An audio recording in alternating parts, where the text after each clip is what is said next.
안녕하세요. 라디오처럼 듣는 세계적인 운동 정보입니다. 수만 편의 논문을 AI와 분석하고 대신 읽어드립니다. 이제 매일 운동하면서 편하게 듣기만 하세요. 근육을 만들면서 동시에 지방을 빼는 거, 이거 정말 가능할까요? 많은 분들이 진짜 오랫동안 궁금해하셨을 거예요. 오늘은 바로 이 체성분 재구성, 그러니까 리컴포지션이라고 하죠. 이게 최신 과학으로 볼 때 정말 가능한 건지, 우리 몸에서 도대체 어떤 일이 벌어지는 건지 한번 명쾌하게 파헤쳐 보려고 합니다. 왜 누구한테는 이게 좀 쉬운데 왜 숙련자한테는 그렇게 어려운 건지, 그 핵심 이유랑 성공 전략까지 저희가 자세히 알아볼 테니까요. 여러분 계속 집중해 주세요. 근육을 늘리면서 동시에 지방을 빼는 것이 오랫동안 불가능하다고 여겨졌었죠. 우리 몸이 에너지 잉여 상태나 결핍 상태 둘 중 하나에만 있을 수 있다는 그 단순한 논리 때문이었는데요. 하지만 인체는 그렇게 딱 떨어지는 단일 시스템은 아니에요. 체지방 조절하고 근육량 조절은 물론 서로 영향을 주긴 하지만 각기 좀 다른 생리적인 경로를 따르거든요. 그래서 몸 전체적으로 봤을 때는 에너지가 부족한, 그러니까 칼로리 결핍 상태라고 해도요. 국소적으로는 예를 들어 운동으로 자극받은 근육 조직 안에서는 근육 합성이 일어날 수가 있습니다. 그렇다면 이때 근육 합성에 필요한 에너지는 어디서 오는 걸까요? 그건 바로 우리 몸에 저장되어 있는 체지방입니다. 몸은 필요하다면 지방세포에 쌓아둔 에너지를 분해해서요. 그 이화 과정이죠. 그걸로 새로운 근육 단백질을 합성하는데, 즉 동화 과정에 사용할 수 있는 겁니다. 실제로 여러 연구를 통해서 운동 초보자부터 숙련된 선수까지 다양한 사람들에게서 그 체성분 재구성, 즉 리컴포지션이 가능하다는 것이 증명되었습니다. 그런데 요즘 피트니스 관련 정보를 보다 보면 특정 방법만 따르면 누구나 쉽게 그 근육질 몸매가 될 수 있는 것처럼 그 이야기하는 경우가 많잖아요. 이건 역시 또 다른 극단적인 시각이라고 할 수 있습니다. 리컴포지션이 가능하다고 해서 이게 모든 사람에게 똑같이, 그리고 그 아주 쉽게 나타나는 현상은 절대 아니거든요. 얼마나 효과적으로 또 얼마나 빠르게 이 리컴포지션이 일어날지는 개인의 훈련 경력이라든가 현재 체지방률, 그 유전적인 요인까지 다양한 변수에 따라서 정말 크게 달라집니다. 예를 들어 그 운동을 이제 막 시작하시는 분들, 그리고 상대적으로 체지방이 좀 많은 분들, 이런 분들은 리컴포지션을 경험할 가능성이 훨씬 높아요. 몸이 그 새로운 자극에 아주 잘 반응하고 또 그 사용할 수 있는 지방 에너지원도 풍부하니까요. 반면에 몇 년간 꾸준히 운동을 해왔고 이미 체지방률이 꽤 낮은 사람들한테는요, 눈에 띄는 리컴포지션이 일어나기가 훨씬 더 어렵습니다. 그래서 개인의 현재 상태를 잘 고려해서 그 현실적인 기대치를 설정하는 게 중요합니다. 그렇다면 우리가 흔히 쓰는 그 리컴포지션이라는 용어의 의미를 좀 더 명확하게 할 필요가 있는데요. 과학적인 관점에서 보면 리컴포지션은 체성분 구성 자체가 개선되는 걸 말합니다. 전체 체중에서 체지방이 차지하는 비율 대비 제지방량, 주로 근육량이겠죠? 이 비율이 좋아지는 모든 과정을 포괄하는 개념이에요. 이게 크게 세 가지 시나리오로 나타날 수 있습니다. 첫 번째는 가장 이상적으로 생각하는 형태죠. 체지방량은 감소하고 동시에 근육량은 증가하는 경우. 이때 체중은 그대로일 수도 있고 약간 줄거나 아니면 오히려 약간 늘 수도 있어요. 둘째는 근육량은 최대한 지키면서 체지방만 선택적으로 감소시키는 경우입니다. 기존 근육은 보존하면서 체지방률을 낮추는 거죠. 셋째는 체지방량은 크게 변하지 않으면서 근육량만 증가하는 경우입니다. 근육이 늘면서 제지방량의 비율이 높아지니까 결과적으로 체지방률은 감소하게 되는 거고요. 이처럼 우리가 보통 기대하는 그 첫 번째 경우 말고도 근육 손실을 최소화하면서 다이어트하는 그 두 번째 경우, 체지방 증가 없이 근육만 늘리는 세 번째 경우도 모두 넓은 의미에서 리컴포지션에 해당됩니다. 이 세 가지 유형을 구분해서 이해하는 것이 핵심이에요. 피트니스 업계나 미디어에서는 종종 그 첫 번째 시나리오, 그러니까 가장 매력적으로 보이는 결과만 강조하는 경향이 좀 있죠. 하지만 예를 들어서 보디빌딩 선수가 시즌기에 체지방을 한 10kg 빼면서 근육 손실을 1kg 미만으로 막았다면 이건 두 번째 시나리오에 해당되는 그 아주 성공적인 리컴포지션입니다. 운동 처음 시작한 분이 지방 5kg 빼면서 근육 5kg 얻는 첫 번째 시나리오와는 조금 과정이 다른데 둘 다 아주 의미 있는 체성분 개선인 거죠. 이걸 혼동하면 좀 비현실적인 목표를 쫓게 될 수도 있습니다. 리컴포지션이 과학적으로 불가능한 현상은 아니지만 개인의 조건에 따라서 결과가 크게 달라지는 스펙트럼을 가진 개념이라는 점을 살펴보았는데요. 그렇다면 왜 리컴포지션이 이토록 어려운 과제일까요? 그 이유는 우리 몸의 시스템 자체가 근육을 만드는 과정과 지방을 태우는 과정이 동시에 일어나기 어렵게 설계되어 있기 때문입니다. 그 근육 선장을 조절하는 핵심 스위치 같은 게 있는데 그게 바로 기계적 라파마이신 표적 단백질, 즉 mTOR 경로라고 부릅니다. 저항 운동을 하거나 류신이 풍부한 단백질을 먹으면 이 스위치가 켜지는데 이 mTOR 활성화 없이는 사실상 의미 있는 근육 만들기가 어렵습니다. 그런데 반대로 지방을 분해하는 과정에는 AMPK라는 또 다른 경로가 중요한데요. 이건 세포의 에너지 센서 같은 거예요. 에너지가 부족할 때 예를 들어서 칼로리를 적게 먹거나 운동할 때 활성화되거든요. AMPK가 켜지면 지방 연소 같은 이하작용을 막 촉진하는데 문제는 이 AMPK가 활성화되면 근육 성장을 촉진하는 그 mTOR의 활동을 직접적으로 눌러버린다는 거예요. 즉 지방을 빼려고 만든 에너지 부족 상태가 근육 성장에 필수적인 이 mTOR 경로를 억제하면서 서로 충돌하는 거죠. 일종의 생리적인 줄다리기가 일어나는 겁니다. 그래서 칼로리 섭취가 줄어들면 우리 몸은 이걸 일종의 위기 상황, 생존 위협으로 받아들여요. 몸이 위기 상황으로 인식하면 여러 방어적인 반응을 보이는데요. 우선 그 스트레스 호르몬인 코르티솔 수치가 올라갈 수 있어요. 그런데 이 코르티솔은 근육 단백질을 분해하는 작용을 촉진할 수도 있거든요. 그만큼 몸이 에너지 부족을 심각하게 받아들이는 거죠. 또 다른 변화도 있는데요. 지방세포에서 나오는 그 렙틴이라는 호르몬 수치가 지방이 줄면서 같이 떨어져요. 이게 뇌에다 가는 강력한 배고픔 신호를 보내요. 식욕은 확 늘어가고 동시에 에너지를 아끼려고 신진대사율은 떨어뜨리게 되죠. 심지어 동화 저항성이라는 현상까지 나타날 수 있습니다. 이 동화 저항성이란 그 근육세포가 운동이나 단백질 섭취 같은 성장 신호에 좀 둔감해지는 상태를 말해요. 신호에 잘 반응하지 않게 되는 거죠. 운동을 하고 단백질을 먹어도 근육이 잘 안 크는 경향이 생길 수 있다는 뜻입니다. 흥미로운 점은 에너지가 부족하면 성장 호르몬, GH 분비 자체는 오히려 늘어날 수도 있거든요. 그런데 간에서 실제로 근육 성장에 중요한 인슐린 유사 성장인자, 그 IGF-1이라는 물질의 생산은 되려 줄어들어요. GH는 나오는데 그걸 받아서 근육 성장을 일으키는 그 IGF-1은 잘 안 만들어지는, 뭔가 연결이 끊어진 느낌이 드는 거죠. 이 GF, IGF-1 축의 균형이 깨지면서 성장 신호가 제대로 전달되기 어렵고 결국 그 근육 합성이 잘 안 되고 기존 근육 유지도 힘들어질 수 있습니다. 에너지 측면에서 보는 것도 중요한 포인트인데요. 근육 1kg을 합성하는 데는 뭐 추정치지만 하루에 360에서 한 480kcal 정도의 추가 에너지가 필요하다고 봐요. 그 생각보다 꽤 많은 에너지가 들죠.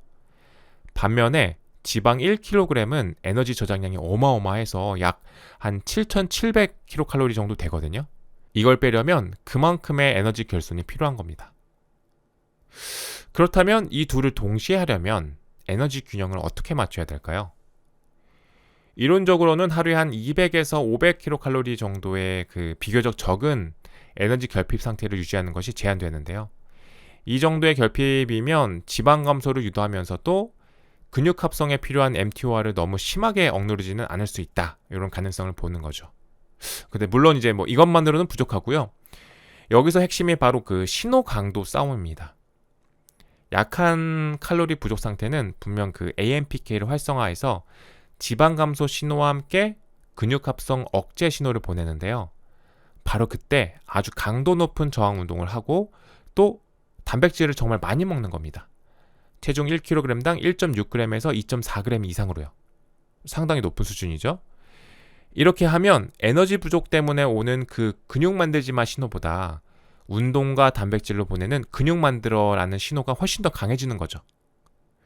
운동한 근육에 아주 강력한 MTOR 활성화 신호가 꽝 하고 전달되는 거죠. 그러면 리컴포지션, 즉 근육 증가와 지방 감소가 동시에 일어날 가능성이 열리는 겁니다.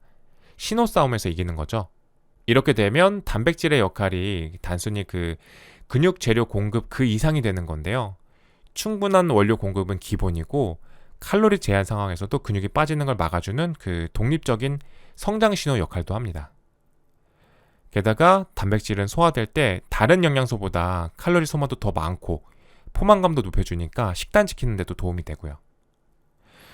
결국 리컴포지션이란 몸 전체적으로는 약간의 에너지 부족 상태를 유지하면서도 운동하는 근육에는 국소적으로 아주 강력한 성장 신호를 집중시키는 전략이라고 할 수 있습니다.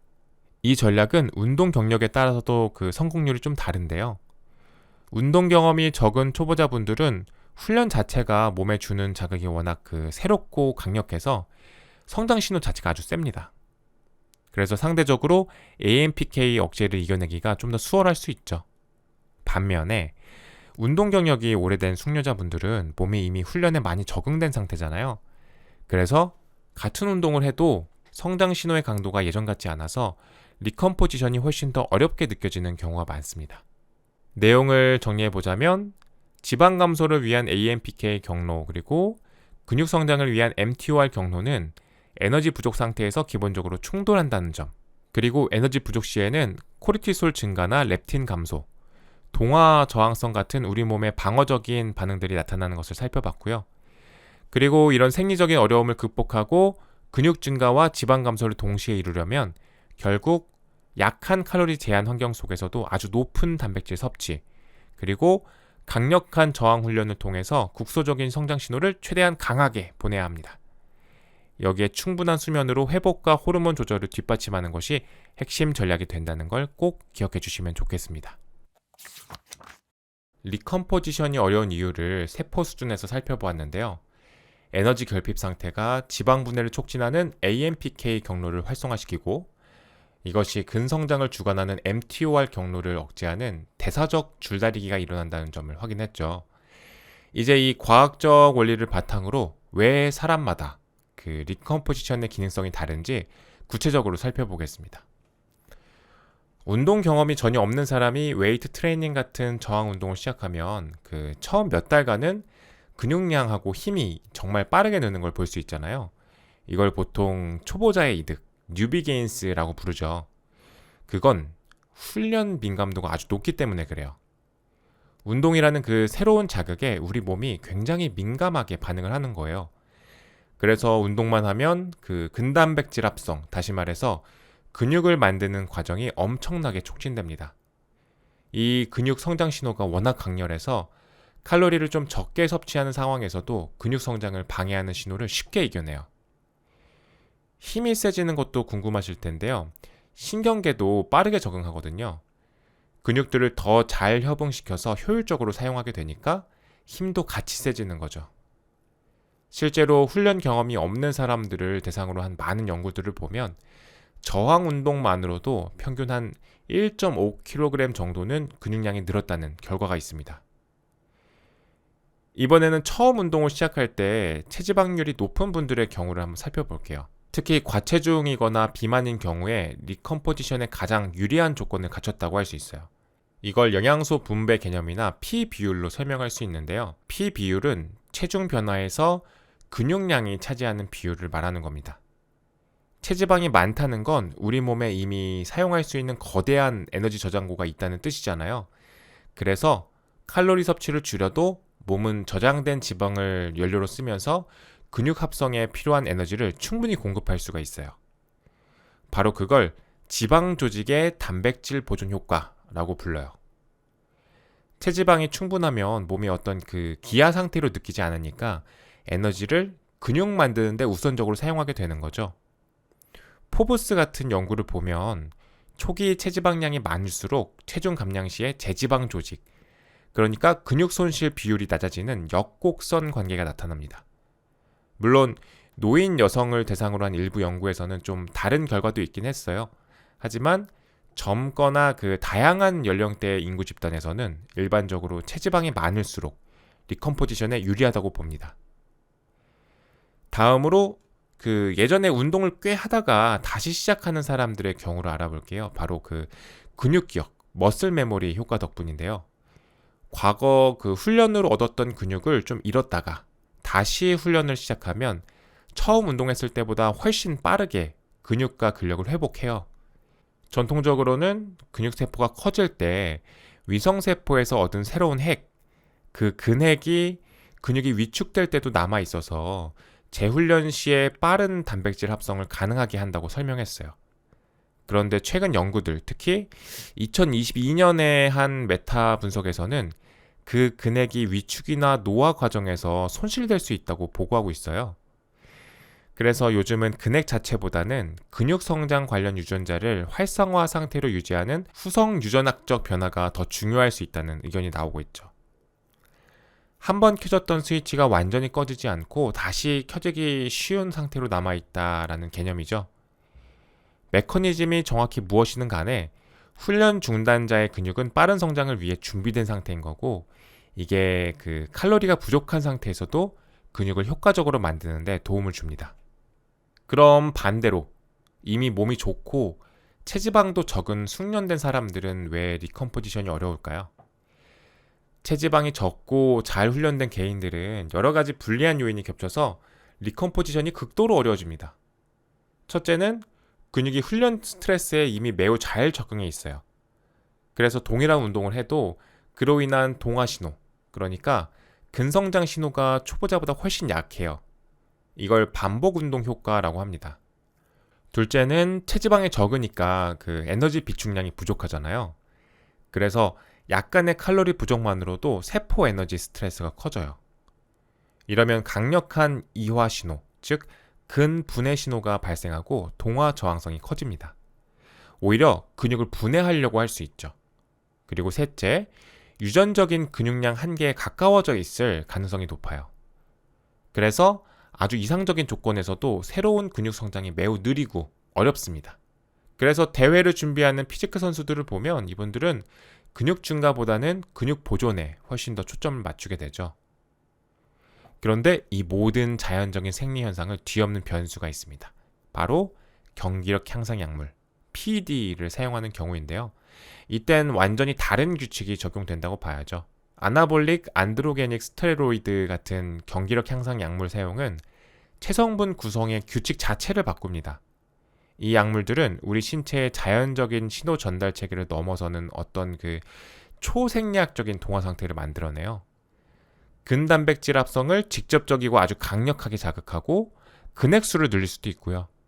이 압도적인 동화 신호는 칼로리 섭취가 유지되거나 약간 부족한 환경에서도 영양소를 그냥 근육 성장으로 강제로 유도합니다. 사실상 칼로리 부족으로 인한 근육 분해 신호를 거의 무력화시키는 셈인 거죠. 실제로 테스토스테론 요법 연구들을 보면 제지방 체중 증가 그리고 체지방 감소가 동시에 나타나는 것이 꾸준히 관찰돼요. 따라서 피트니스 분야에서 보이는 어떤 그 비현실적인 몸들은 경기력 향상 약물 사용이라는 변수를 고려해야 되고, 이건 별개의 생리학적 현실로 봐야 됩니다. 정리를 해보면 훈련 경험이 없는 초보자, 또 시작 지점에 체지방이 높은 사람, 그리고 훈련을 중단했다가 다시 시작하는 사람들은 리컴포지션 잠재력이 높다고 볼 수 있습니다. 각각 높은 훈련 민감도, 풍부한 에너지 저장고, 그리고 근육 기억 효과 덕분이죠. 반대로 이미 숙련되고 체지방이 낮은 사람들은 그 훈련 민감도가 감소하고 또 낮은 에너지 완충 효과 때문에 리컴포지션이 매우 어렵습니다. 경기력 향상 약물 사용자는 초생리학적인 동화 신호로 인해서 매우 높은 리컴포지션 잠재력을 보이지만 이건 자연적인 한계를 벗어난 예외적인 경우로 봐야 되겠죠. 훈련 경력이나 체지방률 같은 조건에 따라서 리컴포지션의 잠재력이 어떻게 달라지는지, 즉 리컴포지션 스펙트럼에 대해서 알아봤는데요. 초보자나 과체중인 사람에게는 비교적 수월하지만 숙련자에게는 매우 어려운 과제라는 점을 확인했죠. 그렇다면 리컴포지션 시도가 더 이상 효과적이지 않은, 예를 들어 정체기를 겪는 숙련자들은 어떤 전략을 택해야 될까요? 이럴 때 리컴포지션을 계속 시도하기보다 다른 전략으로 전환해야 한다는 신호를 파악하는 게 중요한데요. 그 방법 중 하나로 근력 표준을 기준으로 삼아보는 것이 있습니다. 예를 들어서 남성분들 같은 경우에 스쿼트 중량이 자기 체중의 한 1.5배 넘어간다거나 벤치프레스가 1.2배 이상 된다거나 이 정도 중급자 수준에 도달하면 단순한 운동과 식단 조절만으로는 근육을 늘리고 지방을 빼는 걸 동시에 효과적으로 하기가 어려워진다는 신호로 볼 수 있습니다. 우리 몸이 두 가지 목표를 동시에 달성하는데 좀 덜 민감해지기 시작하는 거죠. 이럴 때 효과적인 대안으로 많이 이야기되는 게 바로 주기화 접근법입니다. 의도적으로 근육량 증가에 집중하는 벌크업 단계, 그리고 체지방 감량에 집중하는 커팅 단계를 일부러 나눠서 진행하는 방식이에요. 당장은 조금 더 복잡하게 느껴질 수 있는데 길게 보면 이게 근육 성장에는 더 효율적일 수 있습니다. 각 단계를 좀 더 구체적으로 살펴보면요. 먼저 린벌크의 핵심은 불필요한 체지방은 최대한 적게 늘리면서 근육 합성 속도는 최대로 끌어올리는 겁니다. 보통 자기 유지 칼로리보다 하루에 한 300에서 500kcal 정도만 더 먹어서 아주 약간의 에너지 잉여 상태를 만드는 거죠.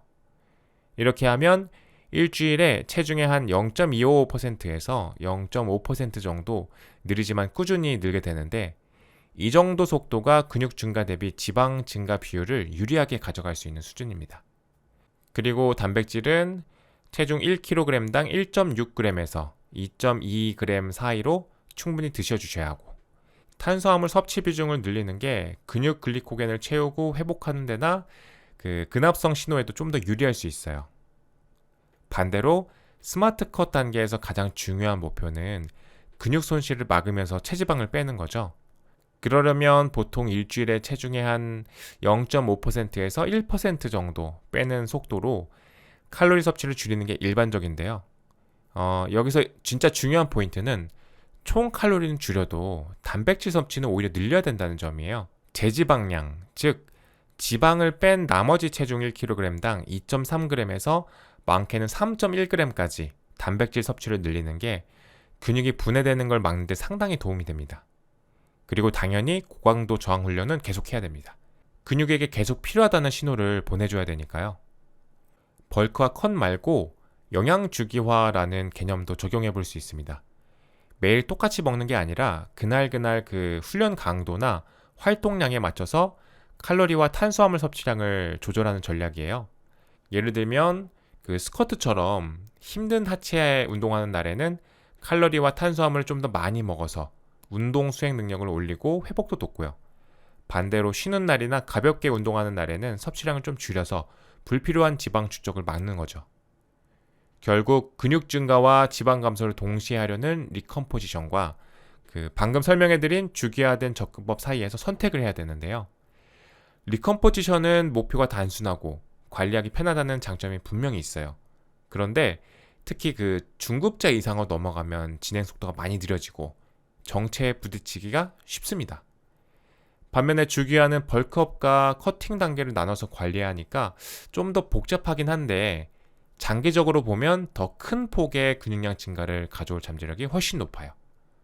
예를 들어 볼게요.